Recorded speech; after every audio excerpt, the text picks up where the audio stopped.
Thank you, Deanne, and thank you everyone for being here. So first, I just want to say that this is the first time since COVID, since March of 2020, that we've had the choir back with us.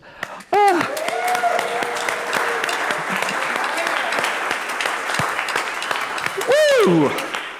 Wow, and breathe into that, and thank you all for being here. Thank you all for being vaccinated, to be in the room with us, to create this safe place, and thank you for everybody who's joining us online to be part of this experience, because as Deanne just mentioned, it's an experience we're creating for you here today, and it's taken weeks and weeks of work by all these amazing artists, and they're here to illuminate some of the teachings for us, and that we can see in a different way. You know, in Unity, we look at a lot of things differently. One of the things is we look at Scripture differently. We don't look at it the same way that some mainline religious organizations might. We look at it as metaphor and as an indication of a greater truth in our lives. But more than that, we just don't take the Bible literally. We don't think it's historical fact. We think it's stories about our spiritual journey. But greater than that, what we do is we feel that every story of Scripture, whatever Scripture it is a representation of our own path, and that every character in those stories represents some aspect of our own life and our own journey. And when we look at the stories as that, we get value from them. So today, we're going to look at something different. We're going to look at a secular piece written in this century. It's a story about a man named Evan Hansen, and the show is called Dear Evan Hansen. It's about a young man with severe social anxiety and mental health issues. He was bullied and ridiculed and ignored at school and in his life. And so much so that he was in therapy, seeing a therapist, probably on medication, and struggling just to show up every day.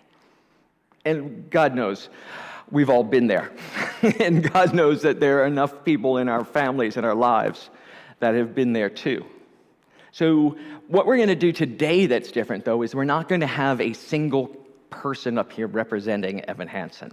Every one of our main singers here, Ryan and Ruby and Cleo and Callie and myself, and Carl right there, at different points, and in every point will represent Evan Hansen. And we invite you to be part of that too. And while this show is set in the families that you're about to hear from, the families of this troubled man and this school, I would like you to look at this story the same way that we look at the Bible, as a reflection of our own lives and a reflection of what we're all going through together. So I invite you again to suspend disbelief and come with us on this journey to this parts of ourselves. The story of these two families struggling just how to make it through another day.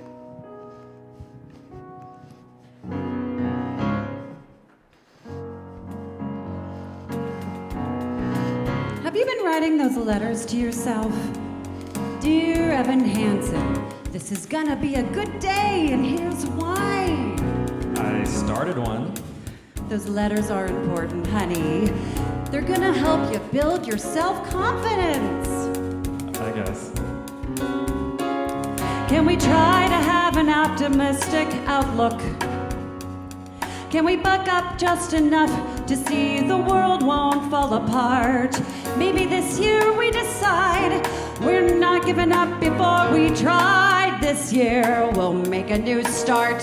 So, why don't you go to school and have the kids sign your cast? How about that? Perfect. Look, I'm proud of you already. Oh, good. Another stellar conversation for the scrapbook. Another stumble as I'm reaching for the right words to say. Now I'm kinda coming I'm empty. I can't find my way to you. Does anybody have a map? Anybody maybe happen to know how the hell to do this? I don't know if I can tell, but it's just me just pretending to know.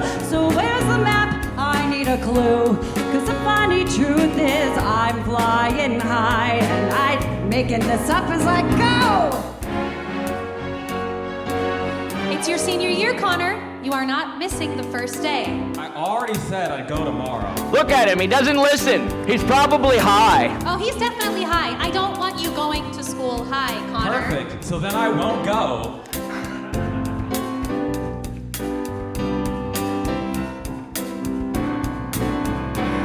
Another masterful attempt ends with disaster. Pour another cup of coffee and watch it all crash and burn. It's a puzzle, it's a maze. I try to steer through it a million ways, but each day's another wrong turn. Does anybody have a map or happen to know how the hell to do this? I don't know if you can tell, but this is me just pretending to know. So where's the map? I need a clue. Cause the scary truth is I'm flying high.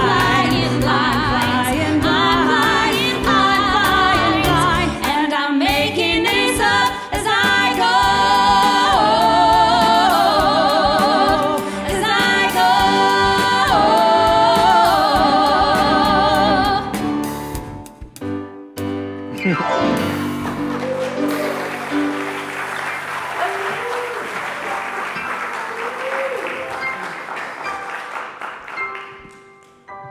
I'm making this up as I go too.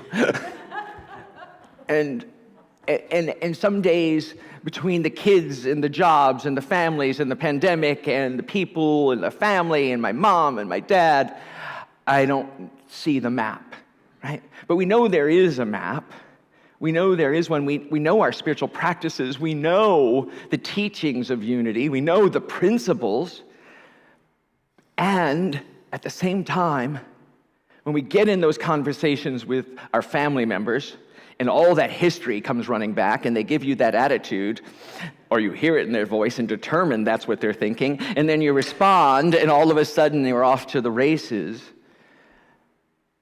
Those moments, just like these moms, struggling to figure out how to connect with the person in their family that isn't seeming to be reachable at the moment, we can feel lost. We can feel alone. And there's something within us that needs that connection, and it keeps misfiring. It keeps not happening the way we need it to happen. And that longing is exemplified in the song, in the show, in the human journey. How difficult it's been for the last year and a half to stay connected to people, to stay connected to family, to not be overwhelmed by everything that we have to go through. We can come here. We can take a class on Zoom. We can remember to unmute ourselves again and again and again. And we can try to have that connection. And we can come here now on Sundays and have a deep and moving connection and get a hug or a fist bump or be in the physical proximity of others. And it's still, there is something weighing on us. Imagine if you're not struggling with anything else, but imagine if you were navigating all of this with anxiety, depression, with mental health issues, on top of everything else that you and I are having to face every day. And to feel like you're not understood or it doesn't make any sense to you. How difficult it could even be to begin conversations. And then when you add that layer of our modern life, the technology, the Zoom, our phones, everything that does connect us, but also can drive us further away. Have you been ghosted? Right? Have you been not answered over and over and over again? Have you experienced what they call catfishing, where someone pretending to be someone else is texting with you? Phishing schemes.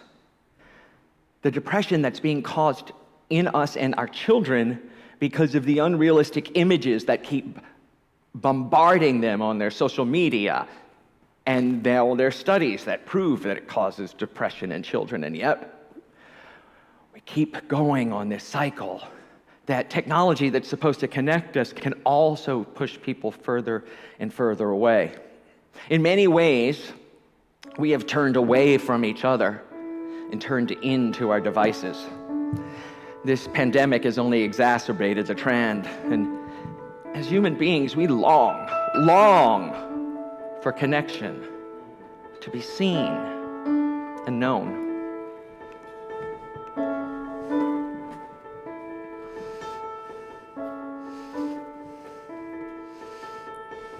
I've learned to slam on the brake before I even turn the key. Before I make a mistake, before I leave with the worst of me, Give them no reason to stare. No slipping up if you slip away. So I've got nothing to share. No, I've got nothing to say. Step out of the sun if you keep getting burned. Step out of the sun because you've learned, On the outside, always looking in, will I ever be more than I've always been? 'Cause I'm tapping on the glass, waving through a window. I try to speak, but nobody can hear, so I wait around for an answer to appear while I'm watching people pass, waving through a window. Can anybody see? Is anybody waving back at me?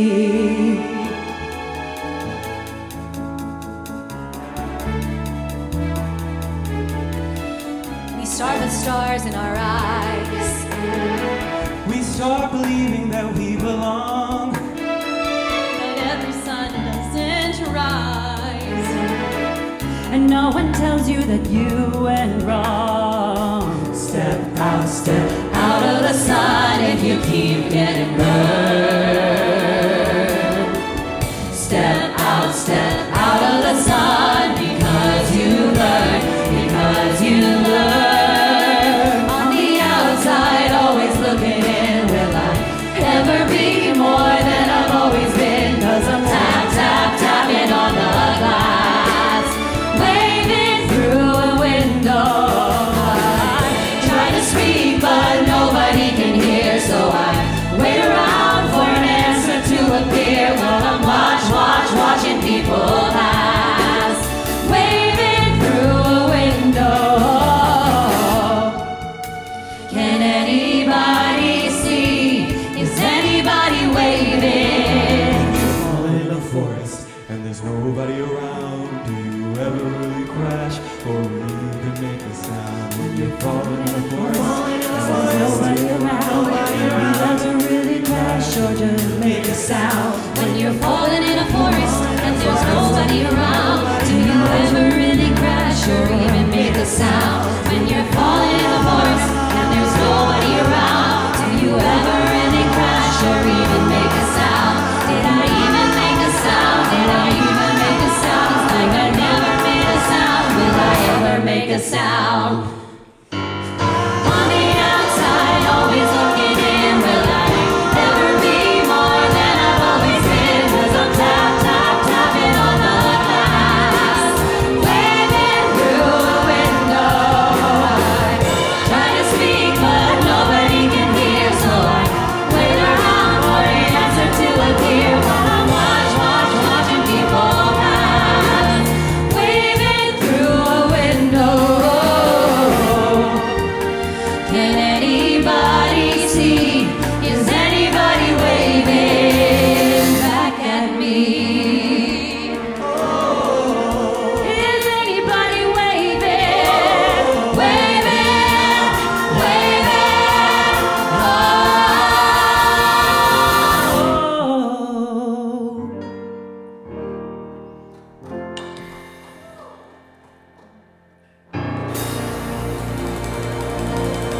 Thank you, guys. Woo! Yeah. Yeah, that song, Tapping on the Glass, right? Stuck in the phones. We've all been there. My kids know how important our phones are. They always want our devices. They know what takes us away from them. So dear Evan Hansen, in the story, Evan, at this point, is still struggling. And the media, the social media, and the pressure of it is just on top of him. And his mom, as you heard, sent him to school that day with the assignment to write the Dear Evan Hansen letter. But the day didn't go as he planned. It was a disaster on many levels. And the letters were an assignment that we would call an affirmation, right? Or for my absolute abundance students, they're like the intention starting for the day. Set your intention by writing yourself a letter in the day so that you can start it and have a great day, right? It's what we all do. It's part of our spiritual practice. But for Evan, it doesn't go well. And that day, he writes a second letter at school in the library, and it goes like this. Dear Evan Hansen, as it turns out, it wasn't an amazing day after all. This isn't going to be an amazing week or an amazing year, because why would it be? I wish everything was different. I wish I was part of something. I wish that anything I said mattered to anyone. I mean, face it. Would anyone even notice if I disappeared tomorrow? Sincerely, your most and dearest friend, me. And as he prints out the letter in the story, in the play, it's stolen by the other kid we met earlier, Connor. And Connor won't give it back. Evan and Connor aren't friends. And Connor runs away with the letter. What we discover and what we find out is Connor, of course, is struggling himself, and that's why he's constantly high. He's, in fact, suicidal, and that day takes his life. And when his parents find him and they find the body, they find on him this letter that says, Dear Evan Hansen, and they think it's his suicide note. And they think it's meant for Evan. When the parents come to the school to meet Evan and to hand him the note, to give it to him and to talk to him, Evan is just taken aback. He tries to tell them that this letter wasn't intended, it's not what you think it is, but they're so overwhelmed in their grief, and he is so incredibly awkward and frightened that he just can't tell them. So he tries to explain again, but he couldn't tell them that his son died alone and friendless. So as they press him about their friendship, he tells them about a vision he has in his head, a vision for what friendship would really be, and a fantasy of the life that he longs for. Carl's going to tell us about that.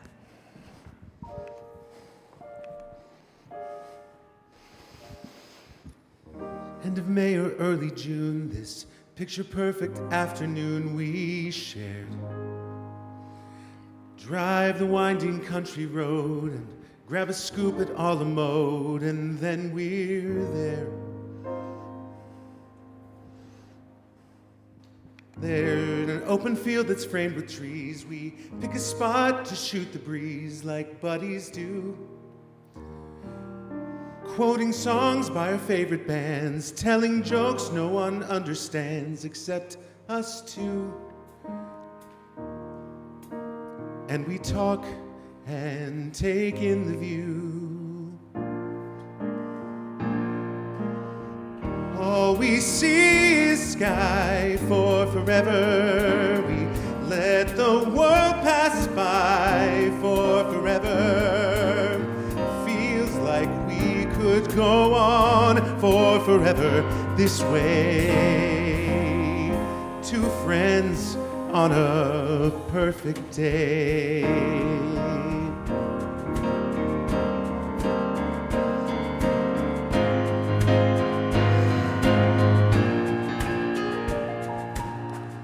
talk a while and talk about the things we'll do when we get out of school.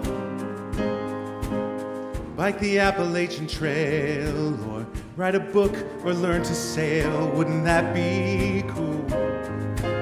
There's nothing that we can't discuss, like girls we wish would notice us, but never do.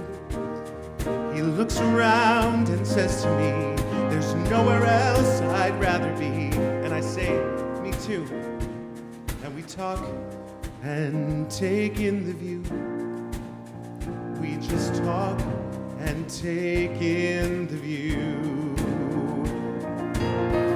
All we see is sky for forever. We let the world pass by for forever. Feels like we could go on for forever this way, this way. All we see is light for forever, 'cause the sun burns bright for forever. Like we'll be alright for forever this way. Two friends on a perfect day.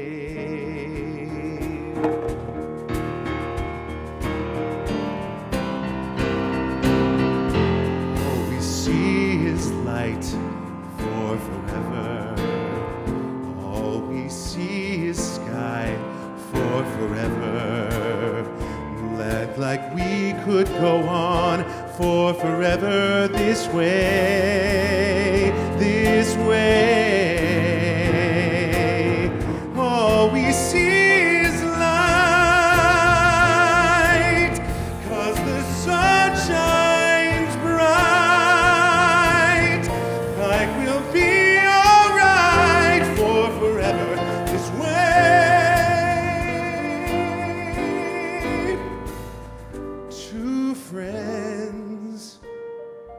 True friends on a perfect day.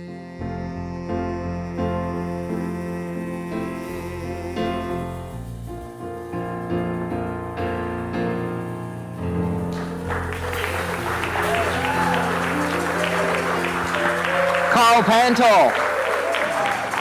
Thank you, babe.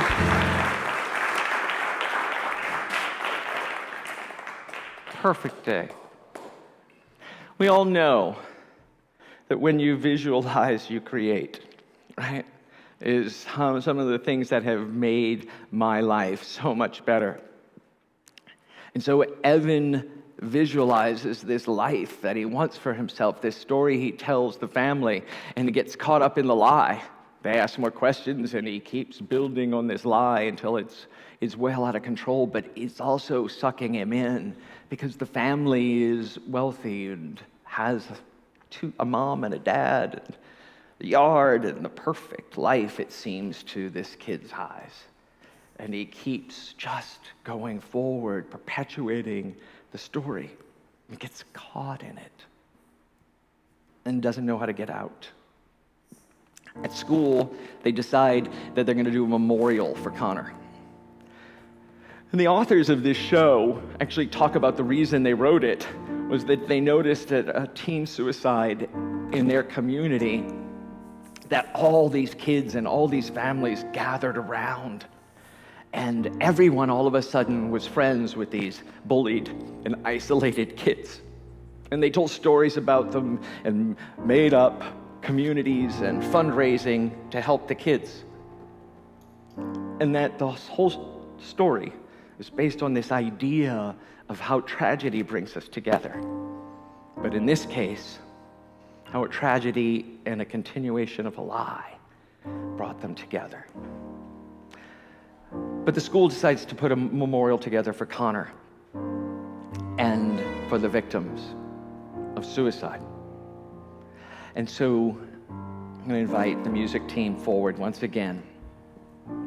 And I invite you to take in, this is just a momentary glimpse into what we lose daily in this world.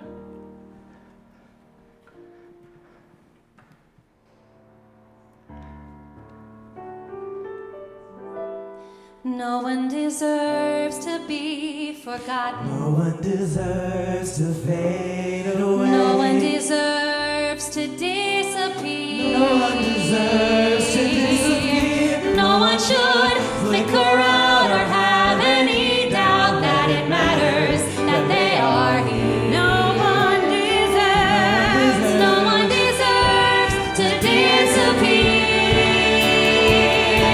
To disappear. Disappear. To disappear. Disappear. Yeah, these kids that you see on the screen, all have taken their lives, and all are being honored by their families on memorials across the internet. Just a little glimpse of what we lose.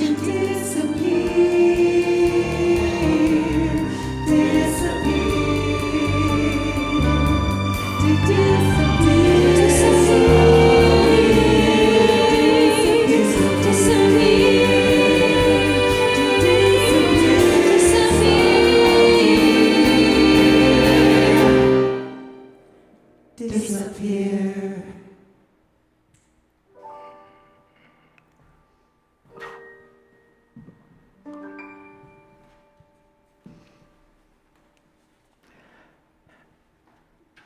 That longing we all have to make a difference, to reach those kids, that's what those mothers were feeling in the first song. That pain of not being able to connect with the one you love.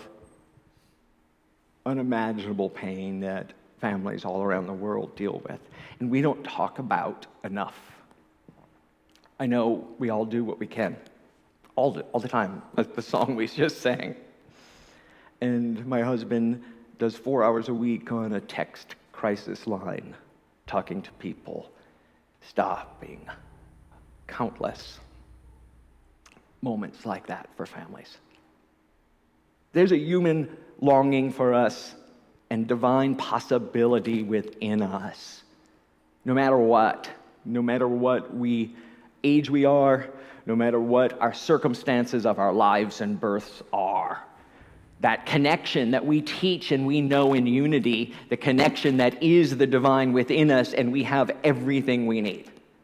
It's right here, and we don't need a minister, we don't need an intermediary. We can connect to that power and presence. So Evan Hansen stands up at this memorial and speaks a deep spiritual truth. He tells it from a place of knowing, that place that can't be separated, the part of us all that always sees and knows the deeper truth. I invite the music team to continue with You Will Be Found.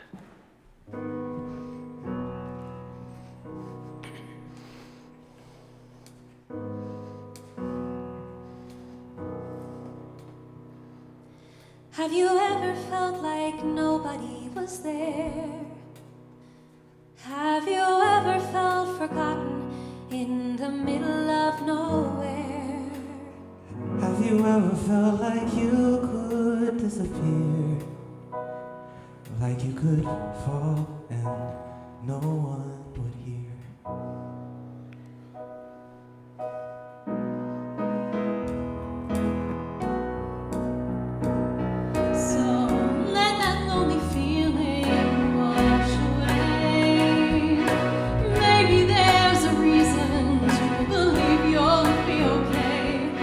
When you don't feel strong enough to stand, you can reach out your hand. Oh, someone will come running, and I know they'll take you home. Even when the dark comes crashing through, when you need a friend to carry you, and when you're broken on the ground, you will be found. So let the sun come streaming in, 'cause you'll reach up and you'll rise again. Lift your head and look around. You will be found. You will be found.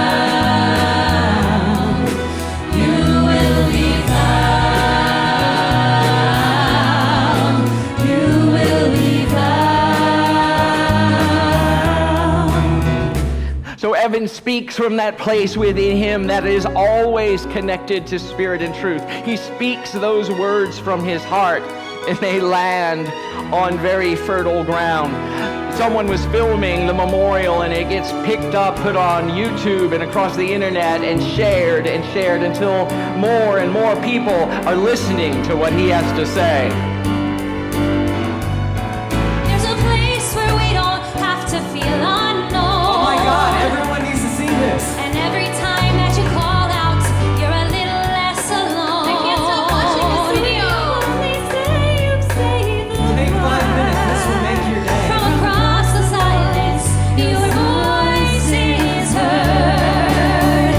That video starts making a difference. Connor's foundation takes off. They build a memorial park for his supposed friend, and more people come to the story. Evan is lifted up in ways he could never imagine, because what he said, the truth he spoke in those words, struck a chord, and people joined in and amplified the message. People all over the world, strangers that he had never met, took up the story of this young man and the mission he spoke of, that you will be found.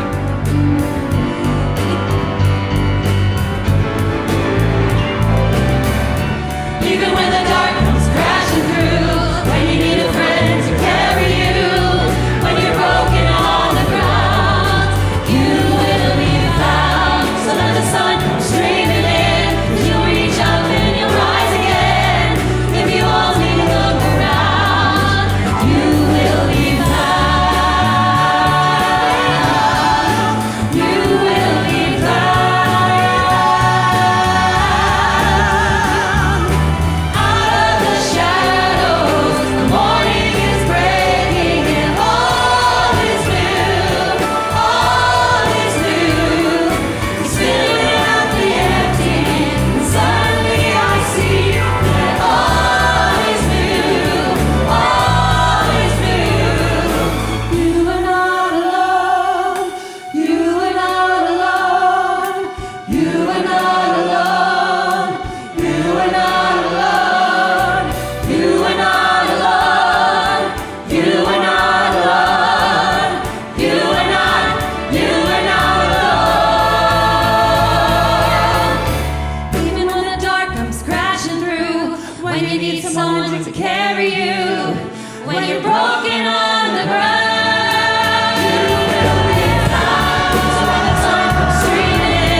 Thank you.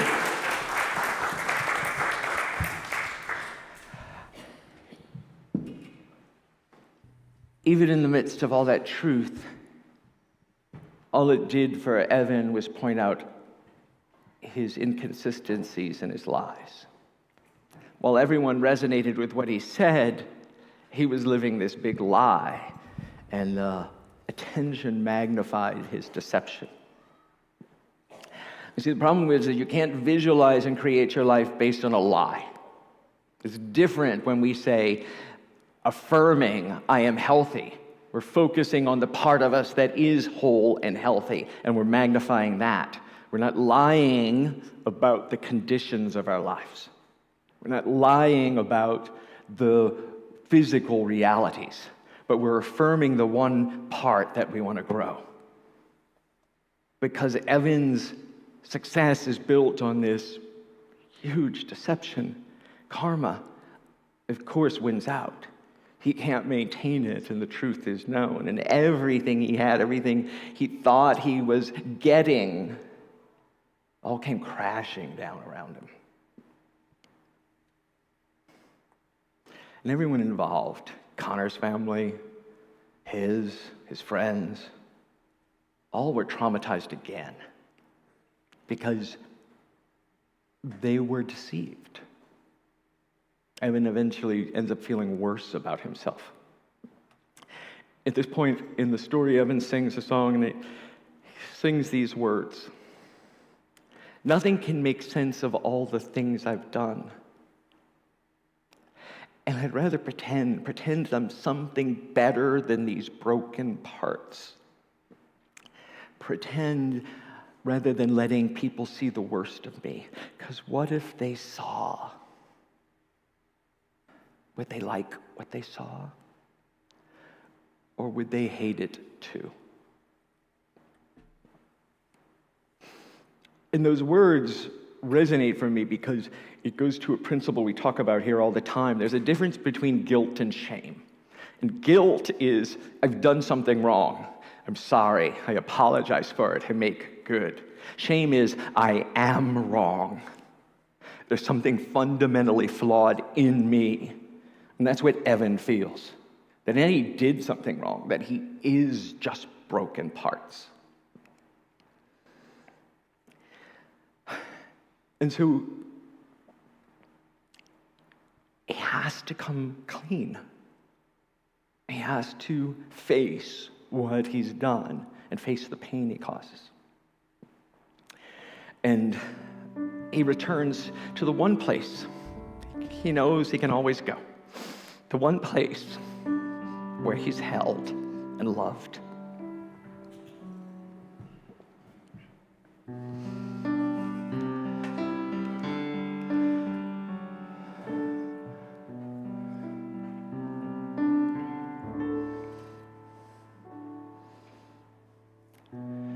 It was a February day when your dad came by before going away. A U-Haul truck in the driveway. The day it was suddenly real. I told you not to come outside, but you saw that truck and you smiled so wide. A real-life truck in your driveway. We let you sit behind the wheel. Goodbye, goodbye. Now it's just me and my little guy. And the house felt so big, and I felt so small. The house felt so big, and I felt so small. That night I tucked you into bed. I will never forget how you sat up and said, is there another truck coming to our driveway? A truck that will take Mommy away. And the house felt so big, and I felt so small. The house felt so big, and I knew there would be moments that I'd miss, and I knew there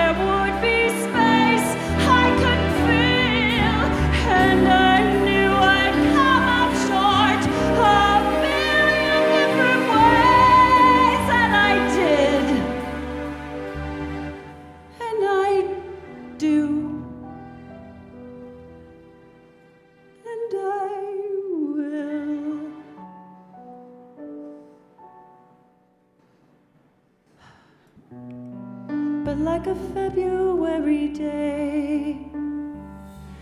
I will take your hand, squeeze it tightly and say, there's not another truck in that driveway. Your mom isn't going anywhere. Your mom is staying right here. Your mom isn't going anywhere. Your mom is staying right here no matter what. I'll be here when it all feels so big, till it all feels so small. When it all feels so big, till it all feels so small.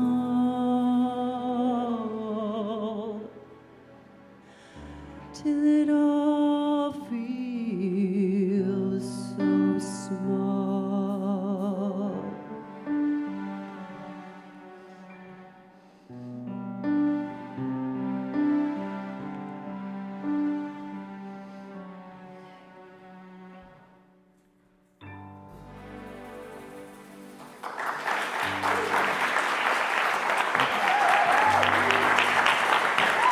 Hallie Kalova.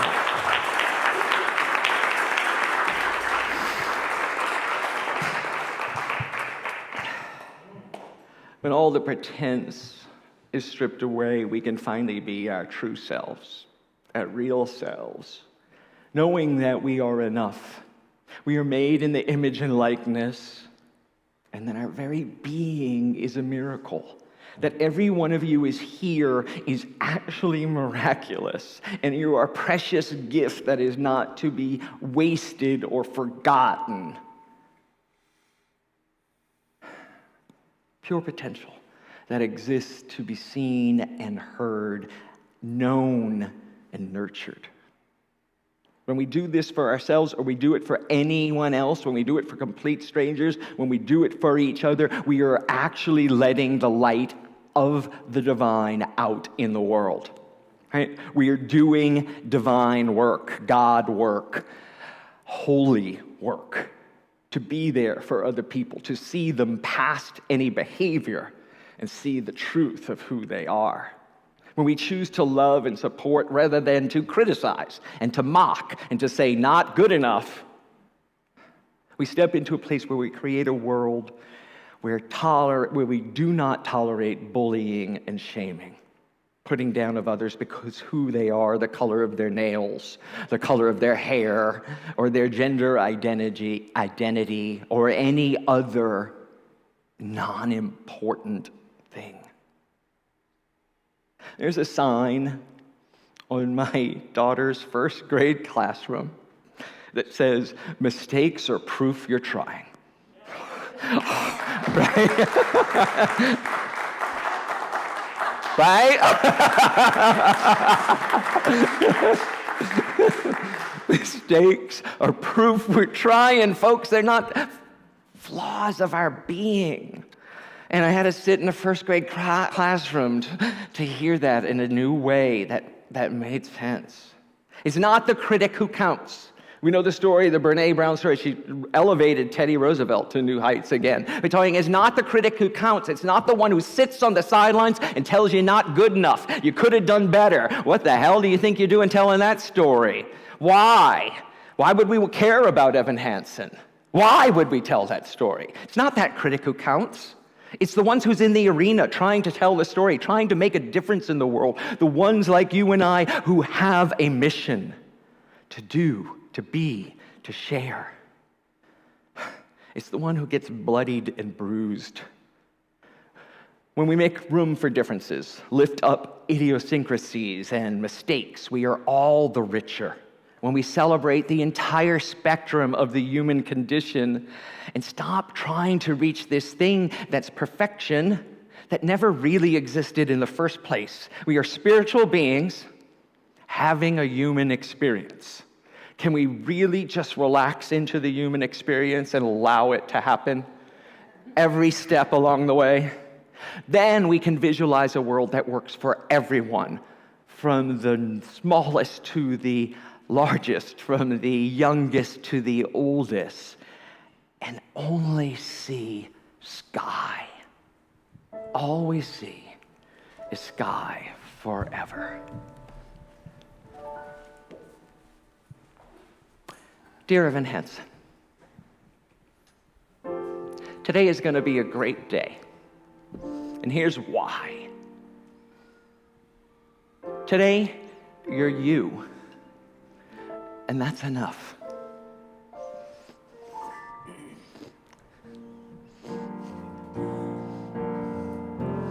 All we see is sky for forever. We let the world pass by for forever.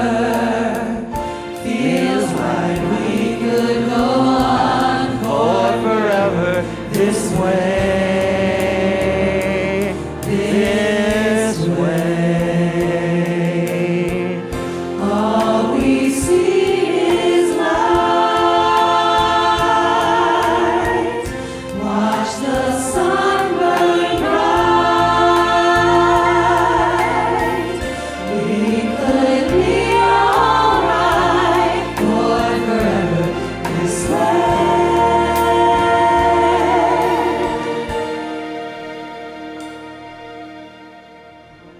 All we see is sky for forever. All I see is sky forever.